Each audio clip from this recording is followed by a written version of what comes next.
అసలు మనం చేసే పని ఆ చేసే పని అసలు దాన్ని చేయవలసిన పని ఏంటి దాన్ని పూర్తిగా ఏ విధంగా క్లారిటీ పూర్తిగా ఇది వెబ్ఎక్స్ మీటింగ్ పెట్టారు. ఆ మీటింగ్ కూడా పూర్తిగా అర్థం కాని పరిస్థితిలో ఉంది. అదేంటి మండలంలో సొసైటీ ఇచ్చారు మాకు ఉదాహరణకి. మా ఏరియా 13 గ్రామాలు.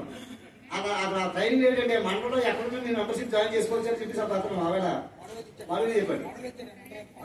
మన్నంకోటి మాకు మన్నంకోటి ఇంకొక కథనాలు అడిగాడు. రాష్ట్రంలో ఎవరైనా క్వశ్చన్ చేసి అడిగాడు, ఏమిటి మండలం వరకు అక్కడే ఇచ్చారు, మరి మండలం నుంచి మాకు జాయిన్ చేసుకోవచ్చు అన్నాడు. అంటే నేను అడిగాను, అది అదే మీటింగ్ నా అభివృద్ధి తెలియదు కానీ ఏమిటి మాకు ఏరియా పాపర్స్ 13 గ్రామాలు ఉంది, మాకు మా దృష్టి కొన్ని సంఘాలు పై సంఘాలు, మరి అది మెంబర్షిప్ జాయిన్ అయితే రేపు రాబోయే ఎన్నికల్లో ఓటోకి వస్తుందా రాదని అడిగాను.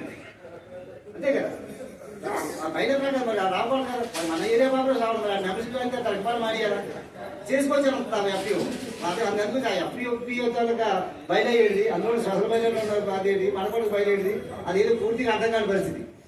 అలాగే ఎన్ని ఏంటంటే మరి ఇంతవరకు ఉంది రాష్ట్ర ప్రభుత్వం అండర్స్టాండింగ్ మనం 64 యాక్ట్ ప్రకారంగా రాష్ట్ర ప్రభుత్వం రిజిస్టర్ చేసి మనం సొసైటీ పుట్టించడం కానీ, సొసైటీ పెంచడం కానీ, సొసైటీ సంపీడింగ్ కానీ ఈ 3 ఎవరు రిజిస్టర్ చేస్తారు.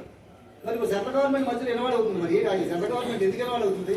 అది మన మంచి చేస్తా చెత్త చేస్తా ఏంటి అర్థకాల పరిస్థితి పూర్తిగా ట్రైనింగ్ ఇస్తే మంచిదే. ఆ చెప్పిన ప్రకారం ఇది చాలా బాగుంది.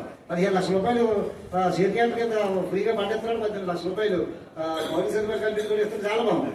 ఈ నిజంగా మరి మన దాని మీద పూర్తిగా క్లారిటీ ఒకటి ఇవ్వాలి, ఇవ్వాల్సిన అవసరం ఉంది మనం తెలుసుకోవాల్సిన. అలాగే ప్రైవేట్గా ఆర్బీకేలు మనకి తీసేన వాళ్ళని మీ ఆర్డర్లో చేసుకోండి. ధాన్య శాఖ అంతా మీ ఆర్డర్లోనే ఆర్బీకే మేడం చేతి మీరు ఉపయోగించుకోండి, టెక్నికల్ అసిస్టెంట్ ఉపయోగించుకున్నంత మరి డిఆర్ మేడం మా ఆవిడ ఏవో మేడం ఏంటంటే అదే చెప్పొచ్చు మాకు ఇచ్చేయండి, మేము మా దగ్గర కంట్రోల్ మేము పెట్టుకుంటాం. ఆర్బీ కంట్రోల్ పెట్టుకోండి, ఆర్బీకి మా కంట్రోల్ కానీ చట్టం కదా, మీకు చట్ట ప్రకారం ఆర్బీకేలన్నీ మీకు మందిలో మార్చి చట్టం సవరణ చేసి చూడాలని నిజమే చట్ట సవరణ అయింది. ఆర్బీకేలన్నీ సహకార సంఘంలో లోబడి ఉండాలని చట్ట సవరించారు.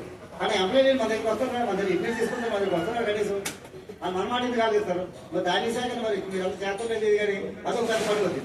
ఇవన్నీ కాదు ధాన్య శాఖ మరి అది ఉన్నాదో సంఘాలు చేత